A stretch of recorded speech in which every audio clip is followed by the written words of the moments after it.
Hello audience, আসসালামু আলাইকুম। আমি এই মুহূর্তে লালমনিরহাট রেল স্টেশনের নবনির্মিত প্ল্যাটফর্মে রয়েছি, যেটির সুবিধা অত্যন্ত সুন্দর। বাংলাদেশ রেলওয়েকে ধন্যবাদ জানাচ্ছি এত সুন্দর একটি স্থাপনা নির্মাণের জন্য। টিন এবং লোহার অ্যাঙ্গেল দিয়ে খুব সুন্দরভাবে এর ছাদের ব্যবস্থা করা হয়েছে। অসাধারণ একটা ভিউ চোখে পড়লো, এবং এখানে যাত্রীরা গরমের জন্য কষ্ট না পায়, গরমে যেন হাঁপিয়ে না যায়, সেই জন্য কিন্তু ফ্যানের ব্যবস্থা করা হয়েছে। ধন্যবাদ জানাচ্ছি বাংলাদেশ রেলওয়েকে। বাংলাদেশ রেলওয়ে কিন্তু খুব ভালো সার্ভিস দিয়ে থাকে, তাই আমাদের উচিত হবে আমরা ট্রেনে ওঠার পূর্বে অবশ্যই টিকিট সংগ্রহ করব। বিনা টিকিটে রেল ভ্রমণ একটি আইনত দণ্ডনীয় অপরাধ। কেউ বিনা টিকিটে রেল ভ্রমণের চেষ্টা করবেন না। নিজে টিকিট কাটুন, অন্যকে টিকিট কাটতে উৎসাহিত করুন। এবং এখানে ময়লা আবর্জনা ফেলার জন্য বাংলাদেশ রেলওয়ে পশ্চিম শাখার একটি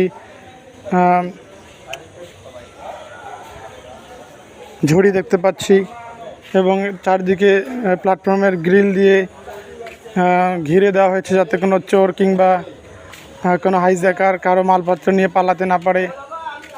এবং এদিকে বিভাগীয় রেলওয়ে ম্যানেজারের কার্যালয় আমরা দেখতে পাচ্ছি। প্রাকৃতিক পরিবেশের মাঝে অবস্থিত আমাদের এই লালমনিরহাট রেল স্টেশন।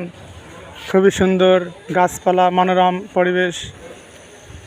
আপনারা চাইলেই কিন্তু ঘুরতে পারেন। এখানে লোকজনের খুব গ্যাদারিং আমি দেখছি।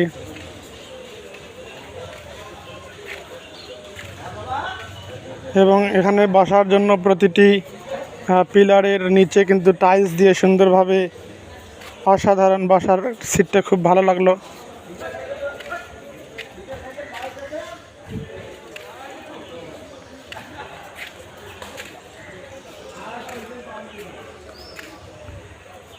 বিভাগীয় রেলওয়ে ম্যানেজারের কার্যালয়, বাংলাদেশ রেলওয়ে, লালমনিরহাট, গণপ্রজাতন্ত্রী বাংলাদেশ সরকার। আমাদের ঐতিহ্য ব্রিটিশ আমলে তৈরি সেই কার্যালয়টা অনেক একটা বড় জায়গা জুড়ে বিস্তৃত। অবশ্যই আমাদের লালমনিরহাটকে ভালোবাসা উচিত। লালমনিরহাটকে ভালোবেসে থাকলে আমার ভিডিওটি শেয়ার দিবেন, আমাদের ঐতিহ্যগুলো তুলে ধরবেন। সারা বাংলাদেশে একজন ব্লগার হিসেবে, একজন কন্টেন্ট ক্রিয়েটার হিসেবে আমি সেটা চাই।